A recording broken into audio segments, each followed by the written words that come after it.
현생의 영혼이여, 그 한 점의 영명은 끝없는 과거로부터 오늘에 이르기까지 끊어야 할 번뇌도 없고 구해야 할 보리도 없소. 감도 옴도 없고 진실도 허망도 없으며 삶도 죽음도 없소. 사대에 있을 때도 그러했고 사대를 떠난 때도 그러하고, 지금으로 묘년 12월 14일 밤에 천보산 회암선사에서 분명히 내 말을 들으시오. 말해보시오.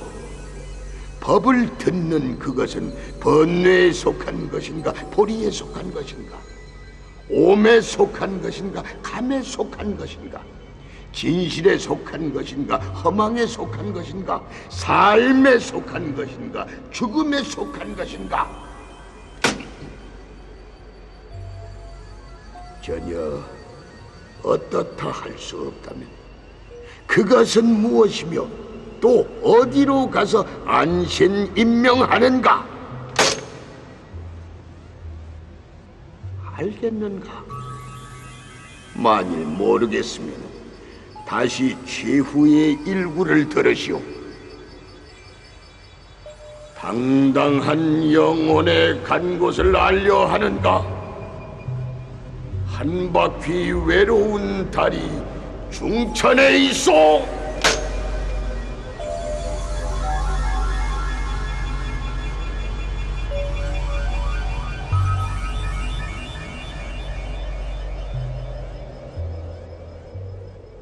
도성에서 왔다는 장상국은 다름 아닌 변승이라는 이의 영혼을 위해 스님에게 대령 소참을 부탁하기 위해 온 것이었습니다.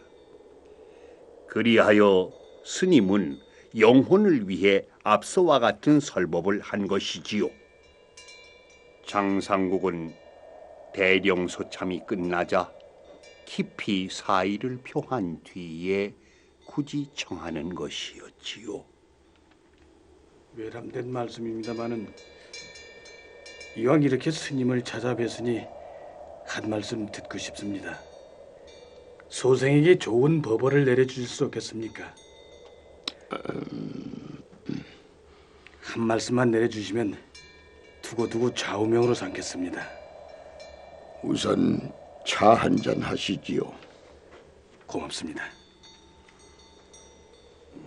나옹 스님은 내키지 않았으나 다시 생각을 해보니 나라의 재상으로 있는 그에게 한마디 들려주는 것도 헛된 일은 아닌 듯 싶어 입을 여셨습니다.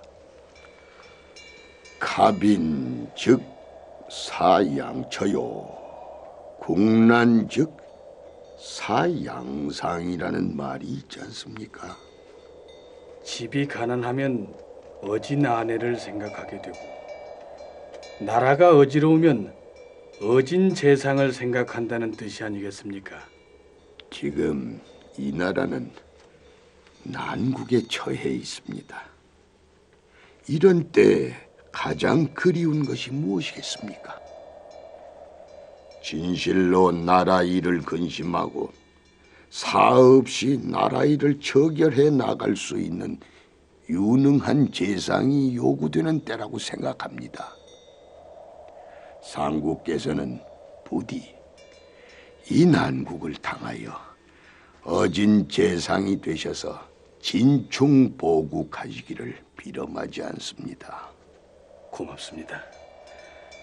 스님의 말씀 깊이 새겨두겠습니다. 스님은 장상국이 차를 마저 마시는 동안 다음과 같이 덧붙이셨지요. 나라가 잘 되려면 비단 조정 대신들만이 어질고 유능해서도 안 되겠지요. 빈도의 생각으로는 지금은 많은 토지며 재물을 차지하고 있는 이른바 누리는 층의 자각이 절실히 요구되는 때라고 생각합니다. 이들이 자각하지 않는 한 기울어져가는 고려국을 다시 일으켜 세우기는 모래를 삶아 밥을 지으려는 것과 마찬가지일 것입니다. 일찍이 대행왕과 변조 스님 신도는 바로 이 문제를 성급하게 해결하려다가 실패하신 분들입니다. 잘 사는 이들과 못 사는 이들이 높은 산과 호수만큼이나 높낮이 차이가 나 있는 것을 안타깝게 여긴 나머지 산을 깎아 호수를 메꿔서 평지를 만들려다 뜻을 이루지 못했던 것이지요. 산을 깎아 호수를 메꿔 평평하게 만들자는 것은 무리겠지요. 허나 빈익빈 부익부가 되어서야 되겠습니까? 누리고 있는 이들이 베풀 줄을 알아야 할 것입니다. 없는 이들이 있는 이들의 것을 뺏을 도리가 없으니 있는 이들이 베푸는 일밖에는 더 있겠습니까? 산을 헐어 호수를 메꾸라는 것이 아니라 산은 산, 호수는 호수이되 산에서 넉넉한 물을 호수에 내려보내 물을 철철 넘치게 할 수는 있지 않겠느냐 하는 것입니다. 옳으신 말씀이십니다. 서가모니 부처님께서는 특히 평등을 강조하셨죠. 빈도 또한 이런 국난을 당해 사부대중을 통해 있는 이들이 아무쪼록 많이 베풀며 살도록 권하고 있습니다. 스님의 말씀을 들으니 제가 부끄러워지는군요.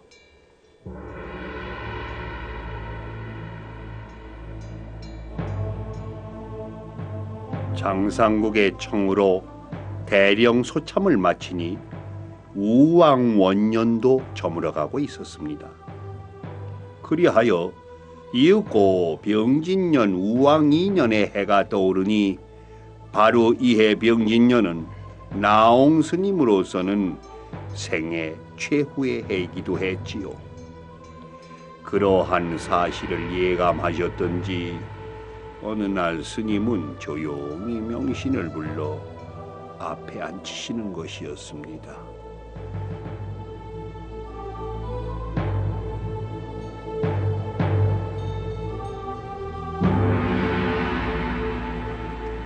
명신아, 예, 큰 스님. 올해 내 나이 몇이 됐는지 알고 있느냐? 57이 되시옵니다. 그리고 명신이 너는 17이 되었습니다. 17. 회자 정리라. 어지간히 헤어질 때가 됐구나. 예? 너도 이제 구족계를 받고 스님이 돼야 하지 않겠느냐?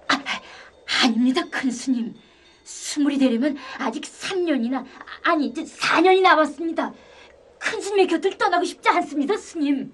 네가 떠나고 싶지 않다 해도 내가 떠나게 되면 어떻게 하겠느냐? 큰 스님을 따를 것이옵니다. 어디를 가시더라도 큰 스님을 모실 것이옵니다. 내가 지옥에 떨어져도, 예? 내가 아귀 축생 아수라에 떨어지더라도, 아니면 내가 옷을 벗더라도 네가 나를 따르겠다는 것이냐? 스님, 왜 그런 말씀을... 명신아, 왜 대답이 없는고? 명신아. 예, 큰 스님. 네, 여러 사람의 대령소참을 하면서 느낀 바 있느니라. 세월이 감에 따라 영혼을 대하는데 자꾸 친근감이 들지 뭐겠느냐. 차츰 가까운 이웃과 이야기를 주고받는 듯한 느낌이 들더란 말이다. 이것은 이른바 늙으면 땅 냄새가 구수하다는 것일까? 스님. 그리고 내가 이 육체의 옷을 벗을 때 어느 누가 나의 혼을 불러 말을 걸 것인가 이런 생각을 하게 되는구나.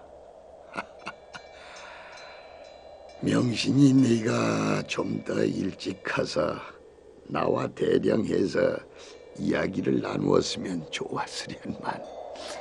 싫습니다, 큰 스님. 그런 말씀을 하지 마십시오. 큰 스님. 그러나 나홍 스님은 이내 정색으로 돌아오시더니 말씀하시는 것이었습니다.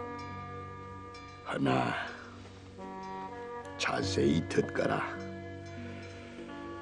내 이 회암사의 중창불사를 회양하고 나라와 백성들을 위해 그리고 우리 풀문을 위해 성대히 문수회를 열 때까지는 결코 이곳을 떠나지 않을 것이니라.